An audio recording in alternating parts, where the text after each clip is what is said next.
but no, like like I like the all inclusiveness because it just kind of shows the message that anybody, like anybody out there, whether you're normal or an alternative lifestyle. I'm not saying that alternative lifestyles are not normal. I'm just saying that, like cisgender, transgender, whoever you are, you have a future in this industry. Yeah. If you want to be a wrestler, it doesn't matter where you come from. You have a future in this industry. Whoever you are, be who you are. Yeah. And just go for it. Now, I want to let our listeners know that we have now resorted to Plan Z for our camera. We've now resorted to live stream on my phone because for some reason we lost the camera on the iPad, but our audio is still going. So yeah, Scott may not be behind the mic tonight as he is acting cameraman. He will be the voice. He will be the voice from beyond. You could actually flip the camera down at the bottom if you want, if it's easier for you. The left, go all the way to the left. And you got the next second one in. And hopefully, there you go. Now you can hold it the right way and make it easier. There you go. Okay. Now, actually, I have enough cord in here for the microphone too. You can... All I'm gonna say is, Obi Times, if this ever reaches you, you're an idiot. You're just, I don't know if you're just being a heel for a heel's sake and saying stuff like that to get attention or get more clicks on your social media, but I mean, dude, that's just it's not a very modern way of thinking. Is this another one of those keyboard warriors? No, he's a wrestler. He is some unsigned indie wrestler who works like a lot of like. He's so good, I don't even know who he is. Right? Yeah. But apparently his bookings have gone up in the 24 hours since he posted that. What's he making, like 75 instead of 50? Ooh. Did he get booked at 3 bingo halls instead of 1 this week? That'd be an upgrade for him. Jeez. Anyways, so other things from All Out. You seem to think that looks like Pac and Omega was the best match on the card, but it was up there. Looks like the regional video. What about that Young Bucks match, man? It's What about that? What about that? Them Lucha Bros. Just That was that not the craziest ladder match you've ever seen? That was insane. My God, I am surprised that all 4 of those men are still among the living. How is Nick Jackson still alive? How are either of the Bucks still alive and concussion free? That was nuts. God, literally, I was so afraid for Nick when he came off the ladder and his ankle clipped the top rope. I mean, talk about your all-time greatest botches ever. I mean, that's just going to be gift-worthy forever. But, like, seriously, like, you see him just crack his head on the second table and, like, his head just whips back. And I'm like, he broke his neck. That's what I thought, too. I thought he broke his damn neck. There ain't many times where I was like, oh my God, and I actually cringed. I thought he was like, and that was after the Canadian Destroyer threw off the ladder through the table. These guys are insane. My God. So based on what we're talking about and what you're seeing and has there really been anything that has separated AEW to make them different from what we're seeing from other promotions? I mean, they were supposed to stand out and be different. They are different. And I mean, explain why. What makes it different to you? Because you know what? I've seen TLC matches through WWE, and I've seen crazy bumps come through top of the ladders, bending ladders, breaking ladders, throwing guys on ladders, 3 ladders, and all that stuff. What's making AEW separate from the big boys, the other guys? I think the main difference is, and it's not necessarily in the content or the talent. To me, what's different is just the AEW seems a little bit more free form. It's a little bit more like work rate heavy. It's actually very akin to NXT's product. But the main thing is that WWE doesn't seem to put a lot of faith or trust in their talent.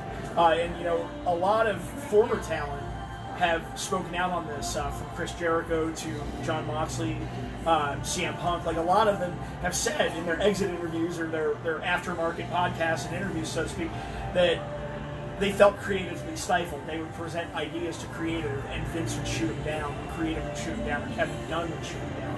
Whereas in AEW, they seem to have a lot more faith in each other and trust in each other. Where Cody, the Bucks, whoever's in charge of like overseeing their creative process so far, is basically like, look, you guys know what you're doing. Have fun. Just put on a good show, And I like that because sure, AEW looks like they're taking a lot more chances, and yeah, I mean, I've seen these guys do some stuff in the last like 4 events now that Nick Jackson bump. I would not have taken that bump. I would, even on paper, I would not have fallen off of a ladder through 2 tables, with a rope in the way. It's just, I mean, they have enough faith in their abilities to do it, and by God, they're still alive, and it was a hell of a match. But you know, I don't think WWE would have greenlit a spot like that, or you know, or let alone half the stuff they did in that match. I think it's cool. It's like more like real sports oriented. If you saw like the hype videos for the title match, Yeah. you saw like the face off of Tony Khan like holding the belt. It was like a big fight feel. Like the belt means something. Mm-hmm. And it's like how they have. I kind of like how they have like the record like in the corner. Oh yeah, the win-loss record. Kind of makes it seem like it like actually matters, not like, oh, you're gonna lose like 10 times on Raw, and oh, you get a title shot 2 seconds later. However, if wins and losses should matter, the referee should be consistent in calling the match by the book. I haven't seen Can't have any. any. Look at some of these matches where referees are not applying. Even on AEW, 10 counts are not being applied. The female ref in the heavyweight championship match, she got a lot of kudos for the way she reffed that match. because Aubrey she Edwards pretty much- is amazing. Yeah, because first of all, she took no crap from Jericho, which was quite the interesting face-off. However, that being said, if you have situations where people are out on the outside and the ref's going outside to checking them rather than being in the ring and doing a 10 count, and yet you're saying that wins and losses should matter, I'm sorry, there should be more consistency in following the rules so that wins and losses are legitimate. I'll put that word in quotes for whatever it's worth. Then basically we're still tainting wins and losses based on what the refs are doing, just as one small example. That's all. So I'm not sure wins and losses are going to be as important as they made it sound to be, because you're not going to have referees calling matches down the line per the book, doing what they should be doing. You know, one thing I'll add on to that is that a referee has a job unlike any other. But I mean, if a referee was to the letter of the law, the way you're describing, I mean, what is the ultimate goal? Send the fans home happy? Are you really going to count?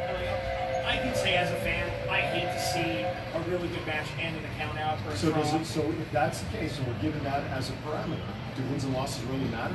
No. Because we could say the same thing about football. We could say the same thing about basketball. Because I've ref football, and if we call that there's a foul on every single play, the difference is we're told unless it impacts the play, we let it go. Patriots. Yes. So Patriot way. to me, the wins and loss records is nothing. It's a selling point that they're trying to put out there. It's going to make a difference. I don't think it's going to mean a hill of beans. In my opinion. I do think I kind of like the idea of it though. I mean, The idea is wonderful. and I thought it was really cool. Like that they've already got their first tie because of when Darby Allin and Cody Right. Rhodes went to time, Right. and it was ruled a draw. So like both of them came out with like 1-1-1, or like 0-1, like 0-1. I thought it was a lot of fun. It's something different. It's something to talk about. It's water cooler conversation. Sure, and that's what they're doing, and that's what's aiding to the hype of AEW. And I got to admit, over the last weekend, I recorded the 1 hour hype show that they did on, I forgot what channel it was on, but it was on, I think maybe the TNT set. But it was an interesting way to present the show with JR interviewing the guys, and I always want to say Ty Dillinger, but it's Spears now. And it was an interesting way to present pre-show stuff. Yeah. I'll give them that. That was interesting to see the way that they planned that out. The commercials that are running now. I saw one today that was so heavy with Jericho, you almost forget that there are other people in the promotion. Well, he is the champ. This was before he won the belt. But Okay. I agree with you. He is like the biggest name in that company. He is the Yeah, biggest name. I would agree with you on that. Absolutely. Now, did it excite me that Arn Anderson and Blanchard were involved in the match? Not at all. People yell and scream about Hulk Hogan getting involved or the old timers getting involved in that. You know what? To me, I see no difference, and I've been watching it since '76 live. But that's just me. I gotta say that was probably the biggest pop of the night though okay. when Arn Anderson came out. Granted, but we've seen that and done that in WWE, where these guys come out from the past and they get involved in a match. So again, what's new and what they're doing? See, I think it has something to do with like the way Arn exited WWE. You're talking, this guy's a legend, a multiple time Hall of Famer, and he was unceremoniously let go. Okay, yeah. You You used to know, actually see like the legend get over. Usually it's in Taco WWE, show? the legend comes out and gets beat up by the new guy. Yeah. Talk show or something? Okay, but let me ask you this question. The legends. Let's go back. We're going to go to the other. You guys understand, I'm just playing devil's advocate. We're here for the sake of conversation. what Trish Stratus came out to a great pop. Lita's come out to a great pop. Edge came out and laid out alliance. Oh, was it on Facebook? All legends, all great pops. But do we want to keep seeing legends? I thought they were wrestlers or something. Because AEW is talking about King of the Ring focusing on the big talent. Different things that happen over here. Again, I see a lot of similarities to the other product that's out there. That's just my See, I think I was the way thought they they're were wrestlers or something like that. building a long time ago. all in, all out. We met. It was right next to of Texas that Tornado, particular event. Bushwhackers. I think that's going to be their centerpiece pay-per-view, their WrestleMania, so to speak. Their Starrcade, their thank Bound you. for Glory, Slammiversary, whatever Impact's is. It's their big show. They're going to promote, like, in future years, All In or All Out is going to be their big money show. Like where all the storylines come to be. That's a show where I want to see legends. That's a show where I want to see, the guest appearances. You'll have more eyes on the product. So, granted, I don't want to see it every month. I don't want to see it consistent, but I gotta say, I like seeing Tully Blanchard. Apparently, Tully Blanchard's sticking around. He might actually be more of a presence. Well, did they hire him to be part of the agents and stuff? So, but it looks like him and Sean Spears might be a tandem. We'll see even going to TV theaters, provided Tully is willing to travel. And they start TNT on what's October 2nd. October 2nd, yeah. And of course, Washington, D.C. NXT will be starting. Is it the week before? Are they trying to get a jump on it? Or The week before, yeah. The week before. So it'd be interesting to see how that fades out. So yeah, All Out I thought was a very enjoyable, very successful pay-per-view. It was not flawless. It was not without its rough edges. AEW still has a lot of production issues with the camera crew and their sound. They're definitely still learning. Golden Boy is, I'm sorry, I have no faith in him as a commentator. And I hate to say it, I hate to, besmirch a legend, but it seemed like JR was kind of throwing it in a little bit. And one thing is, I feel like, and this is more of a criticism of indie wrestling in general, way too many suicide dives, way too many, like, I'm not saying dives aren't exciting, but you can even tell by the main event, by the Hangman Jericho match, like, JR called the suicide dive. He's like, another suicide dive. Like, even JR was over it. And the other move I'm tired of the over-reliance on, maybe not so much AEW, is the Canadian story. Like, I remember Pete Williams, that was his finisher, that was his eye-popping, exciting move. But now it seems like every indie wrestler, from Jack Evans to Pentagon, are always throwing in a Canadian Destroyer somewhere in their match. And it's like, How did that become a setup? yeah, that's a finisher. That's an eye pop. That's a pop getting move. And like, you should not have that as just like, oh, this is in my arsenal. When Petey Williams started doing that, there wasn't one button, one sleeve. Right. Everybody was like up on their feet, losing their mind when he did that. Now it was just, there's another Canadian Destroyer. Yeah. Oh, he kicked out a 1 this time. I mean, now if you make it super cool, like Teddy Hart and Davey Boy Smith do it with like, where they do it like a doomsday device, that is cool. Like, Somebody ever kicks out of that, I'm like rioting. dude, all the credit in the world to our local FSW champion Chris Bay. Seeing him take that Canadian Destroyer off the shoulders of Davey Boy Smith, I'm like, good on you, champ. Braver man than I, sir. Better him than me.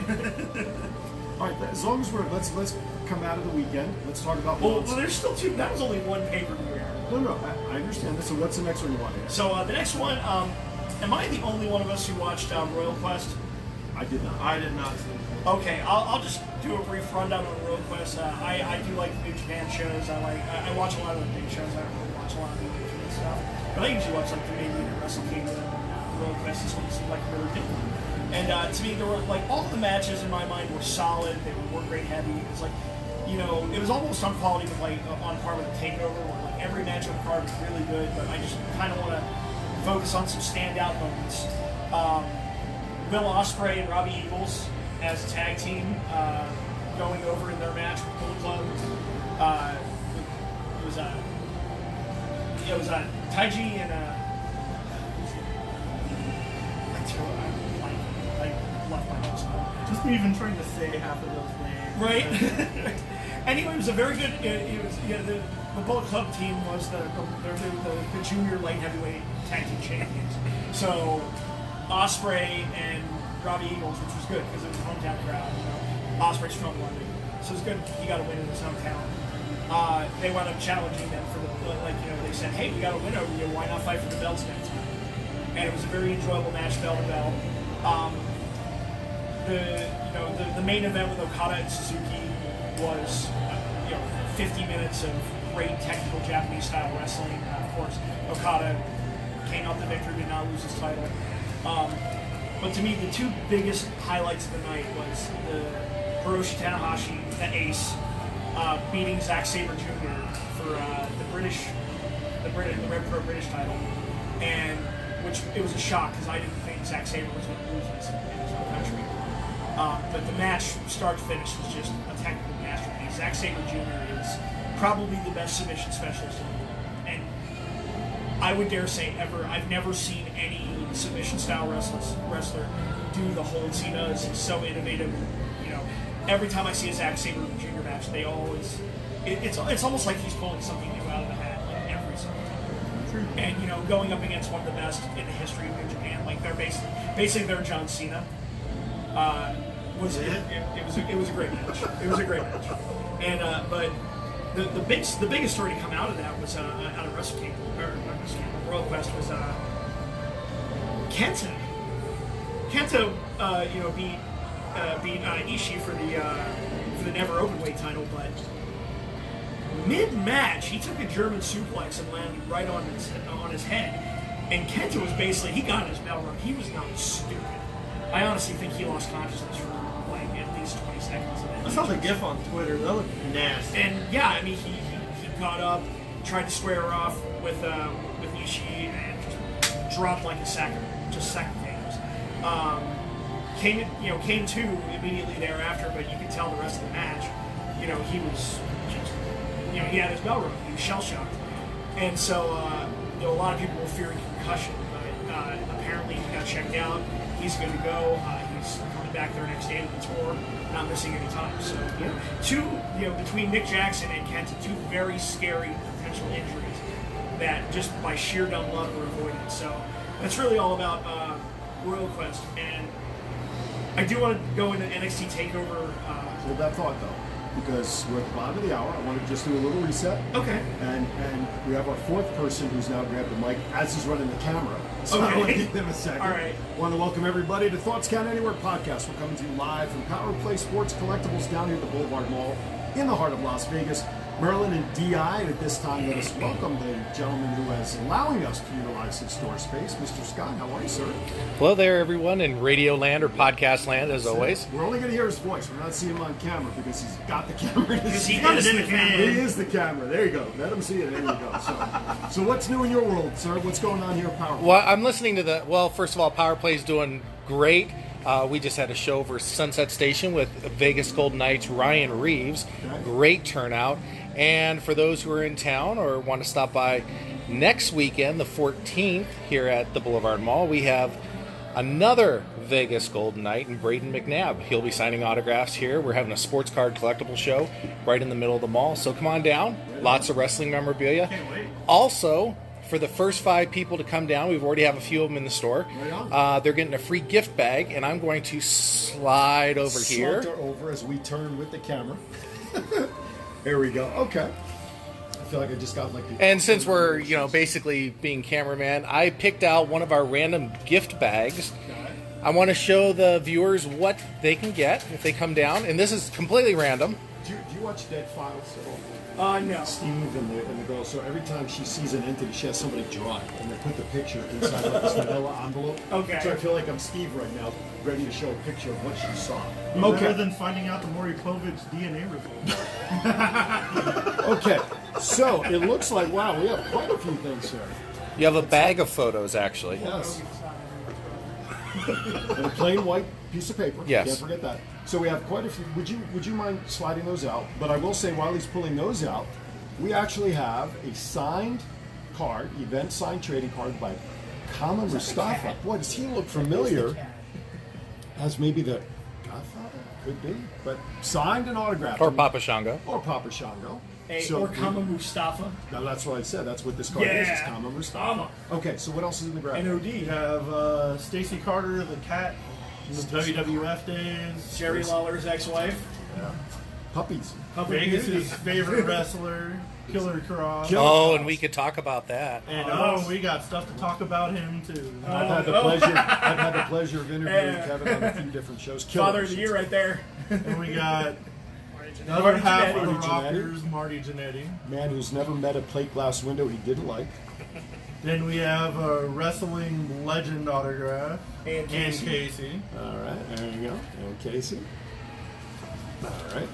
And then we have JD Michaels. There you go. Right JD on. Michaels. So just a random assortment of wrestling autographs. Right on. And we've got customers that have come in and gotten their Yeah, we only bags. have a few left, Yeah. right? And so come on down. And come down after the podcast or tomorrow. We'll leave a couple bags here. And when, they're here till they're gone. Mention that you saw this on Thoughts Count Anywhere podcast and get that grab. And let me add a little bit of commentary here. I have to agree with Aaron's earlier comments as he puts the stuff away, I hope challenged my with one wife's arm. listening that somebody's actually agreeing with some comments I made. I saw AEW's broadcast and was unimpressed. You were not impressed. No. Okay. What set them apart? You have yet to answer that question. In my opinion, granted, a lot of over-the-edge moves, but how much more can you do? What can you build upon? Also, the thing of it is, a lot of times, just like having a manager in the ring, it's because you can't tell a story. Us old-timers in the wrestling industry, if you can't tell a story, high spot. Yeah. And there was way too many high spots. They did not tell a story. They did not dance, in my opinion. See, I thought you're right on every match except for the Japanese women's match, Shida versus Rio. That was a good storytelling based. Very true. And Pac versus Omega. That was, both those guys know what they're doing. Their story was to go at each other full. True, and I think a lot of it has to do with timing. They did not have a lot of ring work together. A lot of people don't know this. When Raw or SmackDown go on the road, it's a workout match. Yeah. And they work through their dance routine, just like Dancing with the Stars. Yeah, and they were not Dancing with the Stars, if you ask me. And all the credit to both of them. They had to put that match together in less than 10 minutes. Oh, very true. So- Very true. But I was disappointed with. I was very disappointed with Hangman and Jericho. I thought it was a little overly long. I did think that, yeah, that's why I didn't mention it in my recap. I mean, I'm glad Chris Jericho won, of course. There was no choice. He had to win. He is my favorite wrestler. It was the best decision for the company. Yeah. But again, that match itself was not a high point. The ending of it was, but the match itself was just, I mean, it was a typical Jericho match. It was a typical Hangman match. But tell me, where do they go from here? You know, I'm anxious to see, once weekly TV starts, it's going to be the real test of that. The only difference with the TV, if you've been hearing, and I'm sure you guys have, that they're not planning on bringing the same people on every week. They're going to be rotating these wrestlers maybe every other week, whatever, is to not dilute them. So I'm wondering the impact that's going to have on some of the storylines. You know, actually, that actually excites me more than it disappoints me, because it allows them to take more risks in the ring. You know, they'll have more recovery time between matches. They won't be doing as many house shows as WWE per se. The work rate and the grind, it allows them to take more chances in the ring, which I like, because you know, it'll make, you know, like a lot of times on Raw and SmackDown, it seems like the guys are going through the motions of their matches. Like, rarely do I see a match on TV that blows my mind. I mean, there are occasions, like, you know, a few months ago we had that Andrade and Rey Mysterio match that just blew my mind. But yeah, a lot of these matches have already been pre-worked out on house shows. They've been working, you know, for weeks. Be like, okay, we're gonna have this TV match finally once they get it oiled out and polished. Yeah. Now, somebody mentioned in the chat room, which I thank you to Matt's phone, mentioned that AEW won't be having any house shows. Yeah. So where are they going to do the dance to work their stories together for the pay-per-views? They don't have a performance center or anything Yeah, yet, I mean, so unless they're going to make it on the fly that day, I guess. Either that, or they're going to be meeting in some storage locker somewhere, you know what? to set up a ring. You know, I There's mean, enough wrestling schools around the country. There's enough rings around. Yeah. I mean, you know, we've seen big name talent just Well- come to FSW just for, you know, a workout. Well, the history of wrestling is storytelling. Yes. And if you can't get a story told, you lose viewership. And if you watch WWE's viewership over the last few years, it's because 8 o'clock hour, or wherever you are in the country, immediately there's a feud. By the end of the show, there's a cage match or a death match or something like that. The story has not been told, so you lose viewership. And if AEW can't tell a story, to me, they set themselves apart of nothing. They don't have a story. You're not going to keep viewership. TV shows that have a good storyline stay on TV forever. And that's and I agree with you on that. They jump right out to do pay-per-views. And as Johnny mentioned earlier, normally pay-per-views are the ending of stories and getting ready for the next story. Here they've started out with with putting some quality names and key players together. You know, the first match, and then in Vegas a couple months ago, and now here, where they're just having these high-profile names and matches, like almost dream matches. So they really haven't started telling any stories, which won't start until October when they start the TV shows. So now it's almost like they put the cart, in my opinion, after the horse, because now you've already gotten to the pinnacle. The TV shows is going to start from ground zero. What did that mean with all these previous matches?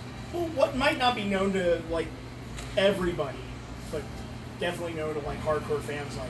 But you're a hardcore fan. Yeah. And as we discussed last week, what sells viewership? It's people that know a John Cena. So what I'm saying is, them appealing to me. Like, I'm a built-in audience. Them appealing to me. I'm a mark. I'll watch it. So and let's call it as it is, which is okay. I knew all the storylines going into All Out because I watched Being the Elite. I watched Road to All Out, on their YouTube channels. Right. But they need to find a way to translate from going. And I applaud AEW for using social media to build their platform, to build their fan base. But they're going to have to find a way to stretch out like a 15-minute episode of Being the Elite into 2 hours of TV every week. Right. So, there were storylines in place. There were stories there. But not obvious. But you had to dig for them. You had to look but not obvious to the casual viewer, which is what they have to transpose, and they have to capture those casual viewers in order for the TV show to sustain long term. What I'd like to do at this point, we spent a lot of time on AEW, which is great and worthwhile. Let's move on. Let's talk about, before we go to Raw and SmackDown stuff. Before we go, I do want to give just a brief thing to say about NXT Takeover Cardiff, and Triple H's comments afterwards, because he did fire some shots at both New Japan and AEW, but mainly that Walter Tyler Bate match was one of the most incredible matches I've seen all year. Did you? If you only watch one match from Takeover Cardiff, it's literally talk about David versus Goliath. Tyler Bate, Tyler Bate versus Walter, for 45 minutes straight, near falls, great storytelling. Literally, Tyler Bate was like the cockroach that just wouldn't go away, no matter Walter's like one of the biggest guys in the industry size-wise, and the guy can go. He's a cardio monster. Since I'm monitoring the chat room, any of our viewers that are out there, I'd love to know what your thoughts are on this match. If you've seen it, please drop them in the chat room so that we can see if you have any questions. Please, by all means, do that as well. Okay, what else do you have on that? But just Tyler Bates, very, very young. He's under 25 years old. To see him be that polished of a match storyteller, both in the match a few years ago with Pete Dunne at TakeOver Chicago, which was one of the greatest matches I saw of that year. I thought it was match of the year. And to see him go with Walter, for 45 minutes. And of course he didn't win in the end, but it was still, that match could have gone either way. And it literally had you feeling every emotion you could possibly feel, from hope to rage to oh my god, I even got teary-eyed and stuff. This is wrestling. And if this is the product that NXT UK is going to continue to put forward, it's worth watching. It does have problems with consistency, but that was a main event for the ages, and I would easily say that match was better than anything on this year's WrestleMania card. Okay. Highlight from SmackDown and Raw. What do you think? I see Bayley's heel turn. Was it a heel turn? Was it not a heel turn? It's kind of more at first it was a blatant heel turn, but when she explained herself on SmackDown the following night, it was more of a tweener role. Mm-hmm. She's still trying to appeal to her fans, but and honestly, from a storytelling standpoint, she made a lot of sense. Matt, what was your highlight from the shows? It was small, Raw or SmackDown. I think Eric Rowan coming out and attacking Roman Reigns, that was pretty How about cool. Him attacking Bryan? I was about to get to that part too in Yeah. a second. But letting him come out and like finally get like his go at like being like a top guy finally. He's been in the shadows for I don't know how long since like Bray Wyatt. Well, really, since the Wyatt family, pretty much, Yeah. right?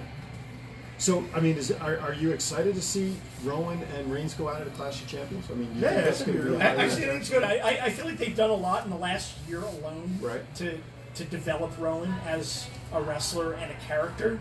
You know, they actually gave him a real finisher. They gave him an actual direction, like a character to play now. He's not just, the third guy in the Wyatts.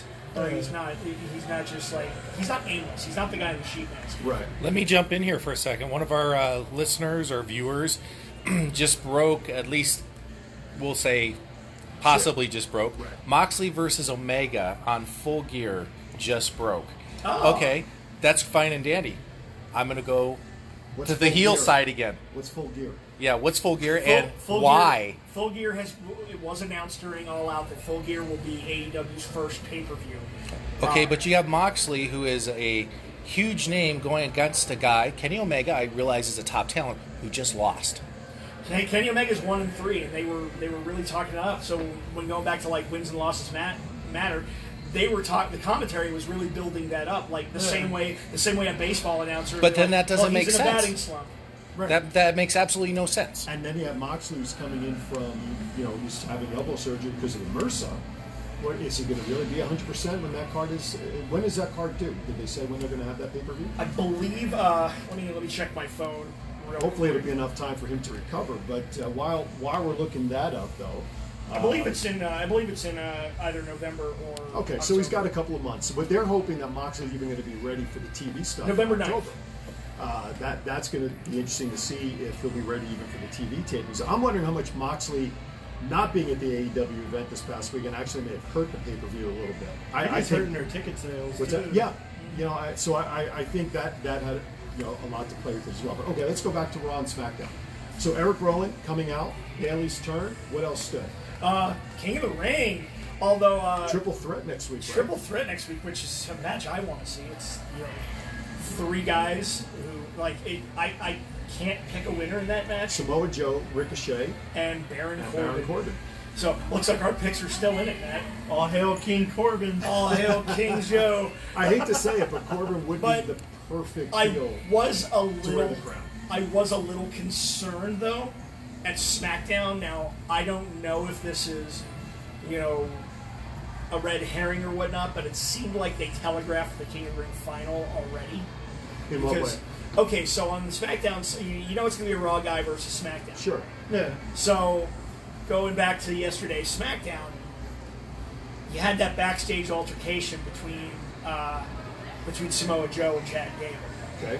It wasn't between Baron Corbin and Chad Gable. Right. It wasn't a friendly rib between Ricochet and Chad Gable. Right. It was specifically Samoa Joe. And he was harping on that same thing that they're really trying to push on Gable is the whole size thing. And during the matches, they're constantly talking about Chad Gable being the underdog, the proverbial So Daniel going the Bryan distance. redo. Daniel Bryan 2.0 story. Pretty much. So I honestly think the King of the Ring finals at Clash of Champions is going to be Samoa Joe versus Chad Gable. Interesting. And of course, I think Joe's really going to. hope I think Joe's going to squash him like a bug. All hail the Samoan King, you're gonna go from like holding a clipboard to the King of the Ring final. right? Who's that? If they're trying to make it Gable? like a big thing, yeah. Well, apparently he was Chad taking Chad notes. Gable for just like months was just taking notes of everybody and being He's like scouted. weird and awkward in the corner. You know, He's scouted. I was shocked that he beat Andrade though, because we all know what a huge Andrade fan I am. I think he's like one of the They best. missed a storyline with that, and I'm with you on that one because had Andrade gone on to win as the king, El Rey. and everybody knows who he's dating, a la the queen. Oh, the King of the Queen. Interesting Oh, okay. storyline, king and queen. I have to give credit where credit's due. El Bully Rey Ray- and El Reina. Yeah, Bully Ray brought that up on Busted Open earlier this week. We But gotta stop name dropping them. They gotta. Bully Ray, Bully Ray, Bully Ray, Bully Ray. Bubba Ray, Bully Ray. Dave LaGreca busted out. T-shirts. Send you my address. ProWrestlingTees.com. Anyway, yeah, exactly. That's right. I'm looking for a hug. Anyway, so, but I mean, that was a built-in storyline that they chose to go that way. Yeah. You know, That's like one relationship they can keep it on like on camera. they haven't done anything with it. No, well, it's because I mean, of course, we know for those in the know, they know that So now, like, come on in, guys. Zelina Vega is actually married to Aleister Black. Correct. But I think they're trying to keep that. They always say business partner, or business manager, Right. but I think they kind of want to keep that like ambiguous relationship between Zelina Vega Well, it didn't and work Andrade. with Becky and Seth when they tried to bring that out to the open. That's for sure. Oh Whatever yeah, excuse they need to keep Zelina Vega on TV, go for it. go for it. Well, Yes. all I know is, on a little tangent here, did you see Becky on Stone Cold Steve Austin show? No, This past no, week? I haven't had That a was chance. awesome. It was fun. I saw the episode with Ron Riggle, but Yeah, that was the first one, and then he She had does the a guy better from- stunner than Kevin Owens. Oh, That's You know wow. what? for sure. She did. She did. She stunned him at the end of the show, which I'm not breaking anything because it was all over social media. But I thought it was completely a pretty missed. good show. I completely missed that. That was a pretty good show. Outside of wrestling, it's like I think outside of wrestling and the Dark Crystal, I didn't watch any other TV this week. So, All right. Well, it was a Labor Day weekend. Hopefully, everybody had a good time. So, all right. No, it's just that much wrestling. So that's very true. Speaking of wrestling, we'd be remiss, Johnny, if we don't at least spend a couple minutes on BBW this past weekend. Oh, a great event! Local Las Vegas wrestling is as we mentioned last week is I on the did. rise. Thank you for watching. And it was an awesome match. It was an awesome card. A little bit of drama.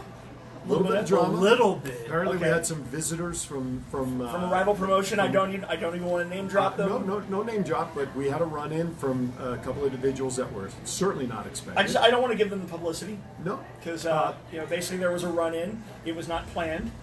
let's congratulate Big Dirty for winning the Sin City Survival.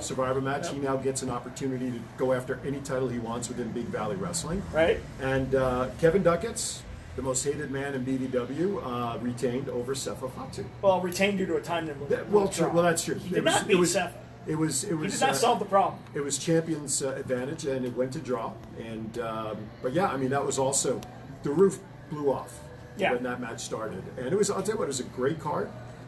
Santana Jackson and Dirty Ron McDonald. It was a great match. It was a fun match. Santana prevailed, but We're gonna try to bring Dirty Ron McDonald on the yes, show next yes, time he's in he town. is- he is quite quite a character. We had a lot of fun calling his match over the weekend. Quite a character. Next event for BBW is coming up on October 20th, 2 p.m. down at Sahara Event Center.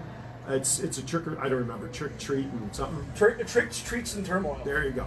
What he said. And of course the big local event we're going to be ramping up for, probably talking about a little bit more in the next couple of weeks. Future Stars of Wrestling is putting on Mecca 5. I cannot wait for This that. card is stacked. We got the Lucha Brothers coming to town. We got Killer Cross. We got T.J. Perkins. Douglas James. I wanna Matt go back- Seidel, formerly known as Evan Bourne. I want to go back Gotch. to I want to go back to Kevin for a second because he's still having contract issues with Impact. Are they going to allow him to come here? Anybody know? I mean, Well, Matt, you seem to know a lot about Kevin's situation. What's going on with Killer Cross? and I want to give Killer a shout out because I've had the pleasure of interviewing him in the past on a couple of different shows that I've been on. So I'd love to hear his take as well. That's like Kevin last week. What's up, Kevin? Now talk about name dropping. Hey, last week we're breaking some Something for beers. you, Matt. We were- Here. Let me interject Did on you the drop Kevin this? Cross incident that's going on with Impact. Okay, There's a lot of dirty deeds in wrestling. of course. Yes. A.K.A. Dean Ambrose. You know, it's called the Paradigm Shift. He changed the name. It's not Dirty Deeds anymore. Now it's called the Paradigm Shift. But realistically, Impact's got a lot of problems. Oh. They've had problems for years. They've been on life support for years. And the problem is a lot of the wrestlers have not been paid for hotel rooms or transportation. And they're coming out of pocket. And as all the indie wrestlers out there know, it's tough to make a living Yeah. when you're having to pay your own expenses and Yes. the operation is not helping out with some kind of hotel room costs Stipend or something. or airline fees, and they're having lots of issues. Okay. And the issues have coming to a head. Kevin stepped out and I'll call it manned up and told the story. You know, it came out about the whole incident he had or the match with name slips me right now. The last pay-per-view with I stopped Eddie watching Edwards. Eddie Oh, Edwards Eddie Edwards. that they wanted Kevin to blade. Oh, And- right. And unfortunately, Kevin refused because medical procedures and the fact lack of medical attention being there to Issue. help out, Yeah. you know, Makes at the sense. arena. So why put your body and health at risk, especially you know when there's issues in the world? Mm-hmm. We'll just say infections and things like that that can kill a person. Yeah. And then, there's a lot of issues with paying them for their merchandise. That came out. Where, Impact has basically said Kevin Cross has not sold hardly any t-shirts. Well, all of us know in Las Vegas the bins were empty and the stands were full of Kevin Cross t-shirts. There were red X's everywhere. Right? So how do they get away with it? They're basically, and I'll put it out there, they were screwing the talent. And it's coming out, and it's going to cost them. Well, they don't even have a network right now. Let's be fair. I mean, we've got more listeners than Impact does. And matter of fact, today it came out that Impact, because of the lack of ticket sales here in Las Vegas, if you go to the Las Vegas Aviators game and bring your ticket stub, to the first 400 people can get into Sam's Town for free. Oh, wow. I like baseball. Wow. You guys want to go to a ball game? Well, they're done. So that tells Unless you you're that talking they are about not selling Not doing tickets. I want to give a shout out to those joining us. Jason Piper's watching us. Tamara Evans Mitchell is watching us. I want to thank you all. Please remember to reshare us to your friends. Ryan is watching us. A guy named Matt Mullen is watching us. Oh, he's sitting right there. Oh, that guy. So that guy. That Stop playing with your phone, Matt. That guy. Yeah, exactly. Aaron's playing with my phone. So please reshare us. I like recognizing people that are they've taken the time to check. I recognized somebody earlier, but oh well. That's okay. Okay, so with that's good. And Thomas just mentioned that Impact is also trying, since AAA is running in Madison Square Garden, they are trying to block Kevin from wrestling on that card. And he's got a huge presence on AAA. He's Yeah. like one of the biggest names in AAA that run down their own ticket sales. And yes, I'll It's say like it. stabbing themselves in the I'm a foot. correct Kevin Killer Cross mark. Okay, That's it's what- out there for everybody to You know, know. he's a local guy. He's got a lot of fans in town. And he's a great talent. He is. And He's a not great to mention talent, that and he's actually like, in every interaction I've had with him, he's nothing like, might be lifting the curtain here. Sorry about that, Kevin, but he's not a mean guy in person. Like, he's very personable, and he'll talk to you. He's not a Sasha Banks. Well, there's the reason why. He's not a Seth Rollins. Well, there's the reason why I nominated him for the Future Legends Award at Cauliflower Alley Club, which he was the honorary or the recipient, and very gracious in his speech. And he's got a huge future. Unfortunately, I think he's gotten tied up with this whole Impact thing, and it's stalling his career. He should be headlining somewhere. Once he breaks the glass ceiling of Impact, it's the stars for him. Yeah. His own limitations on him, and he could be main event in WrestleMania next year if he really wants. Plus, Or All Out. Didn't Impact do dirty to his girlfriend too? Oh yeah, Like after one card or something, the next day they fired her after there was some fan interaction and she was heading back to very back or true. something. Yeah, Yeah. And for the fans that are out there, if the wrestlers or talent, we'll call it, come into the area where you're at, Don't try to take the wrestlers. no, don't try to engage yourself in She wrestling. didn't go into the crowd. She No. was up against the barrier. Yeah, the guy and- leaned and- over and and tried to groped hold her her. back, right? Basically groped right, her. Right. Not good. So where was security pouncing on that guy? That's right. It's Impact. It's Impact. They don't have enough talent to pay the They security can't afford guards. security. Oh my goodness. All right. So I wonder if they're going to pay for a ring this time. Oh, jeez. It's like, hey, you remember back in like, because I'm a big wrestling video games fan. Remember when WCW came out with that video game called Backstage Brawl, and there was no ring. It was like literally it was an entire Falls wrestling. Count Anywhere. It was literally an entire wrestling video game about backstage brawls. Like everything was like the parking lot or the boiler room. There was no ring in it at all, and everybody hated it. It's probably the most critically panned wrestling video game of all time. That was pretty bad. It's terrible. question for you guys, and then there's one other thing, pop culture that I know we all want to kind of just touch on. CM Punk delivered a rather interesting interview recently. Do you think we'll ever see him back in a ring of any kind? I think so. No. Where do you, if so, where do you think and why not? Matt, you're the pro. I'll take the con. So I don't think he's going to come back. He's already done it all. Like, what does he have to prove? He's already won everything. He's done everything. Except a Even- UFC match. That's true. He's done tried. them. He's He done did two it. of them. He didn't do The well, but the he question did is, it. does he even remember the 3 MMA matches? Or not at this I wonder if point? Mickey Gall's like a trigger word for him now. Oh my goodness. breaks him out in the cold sweat. I almost dropped the camera. You can, that's my phone you're holding. If you want to send comments, to, your emails to Matt on that comment, his email is. Send I all love comments. Punk, but Jesus Christ, Stay in man, your that was lane, man. horrible. Stick with the predetermined stuff. Leave with the girl you brought to the dance. But how is AJ Lee? How come we've never seen anything from her in a while? She wrote a book not too long Yeah, ago. It was she was. actually pretty good. Yeah. She was out on tour for that. All right. She's doing her. And also, Punk makes he writes comic books, and Yeah, he's been doing Marvel that for a pays while. him like a stupid amount of money, I'm sure. Mhm. So he has no reason to come back to wrestling when he can sit at his desk and write what the hell Iron Man's doing. And once next week. again, he's a hardcore wrestling. You have to be a hardcore wrestler to know who CM Punk is. Yeah. He does not sell merchandise outside the wrestling marks, I'll call them. Yeah. And he's already been gone for too long. but he's done. But he is the patron saint of the marks, though. Oh no, people are still chanting his name. was People, gonna say, years later, he's still like, relevant. religious. 5 years later, people are still chanting his name. I think people would love to see him back in a wrestling ring of some kind. I think he might do a swan song run for his fans. I think, and honestly, maybe this is just me working my creative juices. I don't think he's going to go to AEW or a rival promotion. I feel like, because he even said he's open to a phone call from Vince or Triple H. He said, Punk flat out said he kind of left the door a crack open. And I think if they approach him with what he wanted, what he's always wanted, I think if they bring him in for a surprise appearance at the Rumble, let him win, kind of give him that The only way 3 months to WrestleMania run.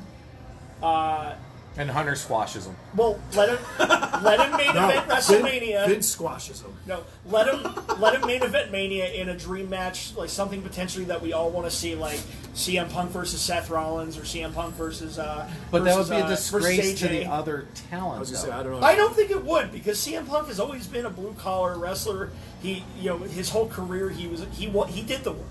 He did the work. He So built you're his- saying did and was past No, tense. We don't know what he can do in a ring now. 5 years later. I'm not saying skill wise. I'm saying he's out of the void because, as Matt said, people are still chanting his name 5 years later. He's still relevant, even though he closed himself off from the wrestling world. The fans didn't want him to leave. The fans still want him to come back. But it was in Chicago. No, it's everywhere. I was at an all-out party, like You watching heard about the the Rock show, Stone Call? That was in Los Angeles. and there was about 10 people coming out with like 10 different conspiracy theories how CM Punk was coming out during All Out, and I was like, "Dog, guys, it ain't happening." That was just fantasy booking. But like I said, bring him back for a Rumble appearance. Let him win the Rumble. Get that Mania main event. Have him in a fantasy dream match against, like I said, Seth Rollins or AJ Styles. Have him lose, but he got his main event. But once He ain't again, I coming go back back. to lose. Once again, I go back to you have him main event WrestleMania does not sell pay-per-view tickets. I buy it. You're I a would- mark. But the average Joe wrestling fan wants to see Sting versus Undertaker, that type of match, because it sells I tickets to still a wanna see that word match. to the world. That's why they do it in Saudi Arabia, because it sells tickets to the U.S. And viewers. that's why the guy in Saudi Arabia, he dictates to Vince McMahon who he wants on those. Absolutely. So he gets I sell want the enough tickets. money to book like a WrestleMania. Okay, the Saudi Prince, though, he's not exactly up on current events. I heard he wanted to book the Ultimate Warrior for the last show, Oh my too. goodness gracious! By the way, Versus Goldberg. Versus Goldberg. Ultimate Warrior versus Goldberg. I'm like, you do know Couldn't have he's, been any worse than the Undertaker. you do know versus he's passed Goldberg. on, right? Jacob, thank you for watching. Thomas Glenn mentions, and Chief. he's totally enjoying today's podcast. We thank you, Thomas, for that. Thomas Burnett says WrestleMania is going to sell out no matter what. And Vince McMahon says that the wrestling show itself does not make money. Right. So all the It's other- merchandise. Yeah. That It's the comes from the spectacle of- king, the creator, no matter you like him or not, Right. the guy who has the money. Okay, but if CM Punk were to come back, how many Punk T-shirts would sell? That'd be like hotcakes. I think it's probably still got CM Punk T-shirts, off somewhere. Don't else you off have the them at Hot WWE Topic on the clearance section? Oh, it sure is. No, actually, Oh, we're my out of goodness. Punk stuff. But I tell you what. So, arguably, let's talk about merchandising. Arguably, CM Punk's most famous shirt, like his Austin 316, or it was the white T-shirt with the Chicago flag and the red, the red white with the raglan cut.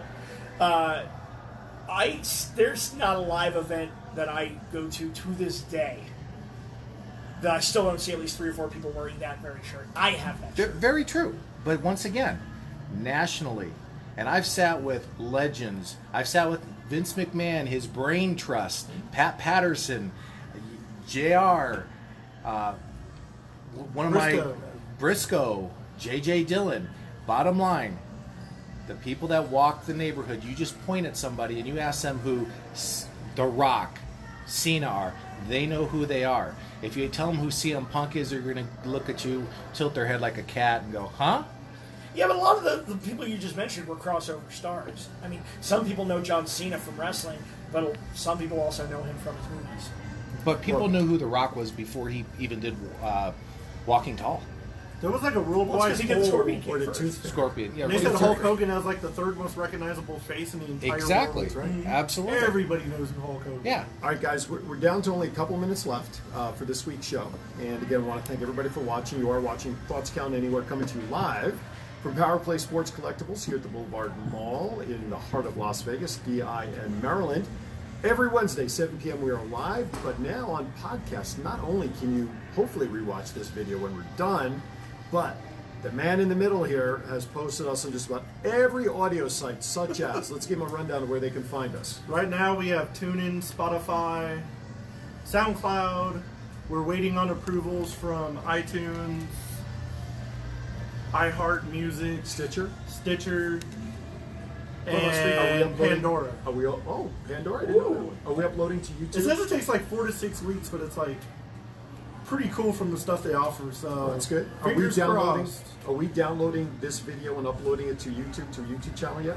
Not yet. I will work on that. Okay, because that's people for whatever the reason like watching YouTube versus Facebook Live. Tech So Guy Matt. Now we got the RSS feed, so now Yeah. everything will be up a lot sooner and Absolutely. quicker. And we apologize for last week, kind of learning as I'm going, working full time. So well, you're doing very well. Kudos Yeah, to you. kudos to you, man. I Appreciate mean, it. Thank you're stepping up and doing the work. You All actually right. have 2 jobs. That's right. like 2.5. Yeah. My autograph, main man, right now here at Power Play Sports. There you go. I don't mind that job at all.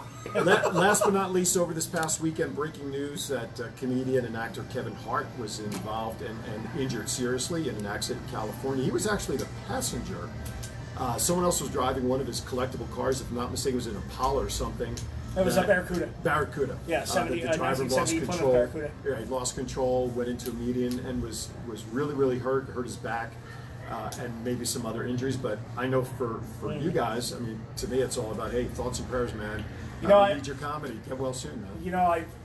My hometown brother, both Kevin Hart and I are Philly boys. There you go. I speedy recovery, man. Just like what you do, and He's even good on commercials.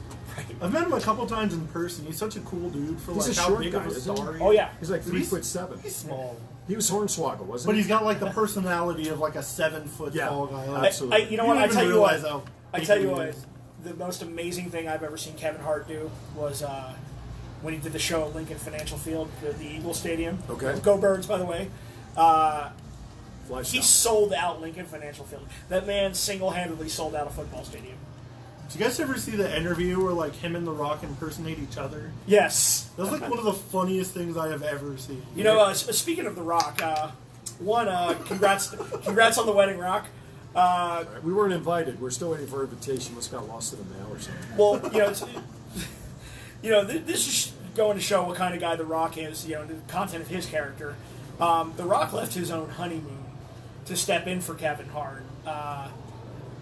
Because Kelly Clarkson, the singer, American Idol winner, started her own talk show, and Kevin Hart was actually slated to be her first guest. And The Rock left his own honeymoon to He was fill still on in. honeymoon? I thought he was back from his No, honeymoon. he was still on honeymoon, and Must be nice to be The Rock. Basically, they said in the article I read that the only reason his wife let him do it is because she's a huge Kelly Clarkson fan. There you go. So, kudos to The Rock and his lovely wife stepping up for Kevin Hart. That just shows just making a personal sacrifice for a friend. It just shows that not everybody in Hollywood is just out to get each other. Those two are always dogging each other so hard on social media, but Yeah. you can always tell they're like basically brothers. Yeah, are you kidding me? My best friend, if you hung out with me and my best friend at a bar, you'd think we hated each other. We're always ripping on each So what do I say about my friends? If you ain't friends enough to make fun of each other, you ain't really friends. So 2 little bullet points of news that we kind of missed: the shock release of Kylie Ray from AEW and Casey Catanzaro from NXT.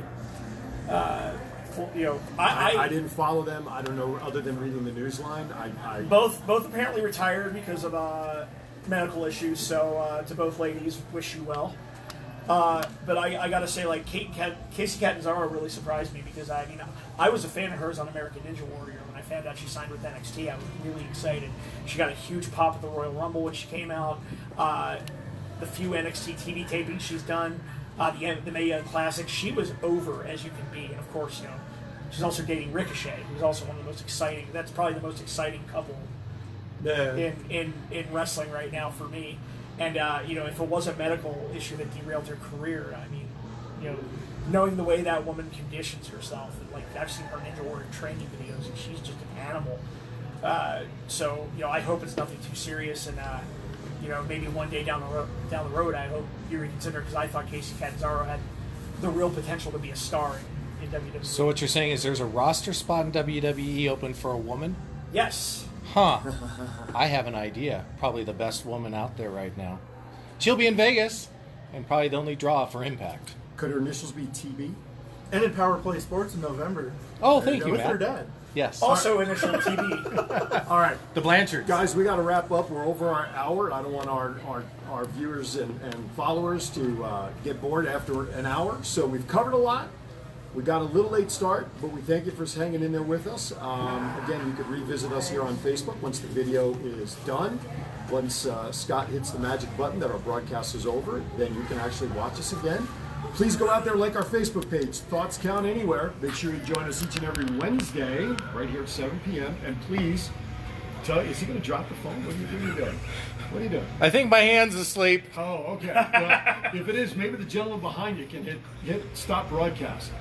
Either that or you're not yet, because we all didn't say goodbye yet. So guys, say goodbye before we lose. See y'all next week. Have a good week, everybody. From all of us here, from Power Play Sports and Collectibles, Thoughts Count Anywhere. We'll see you next week right here. Thanks, guys. Yeah. Peace.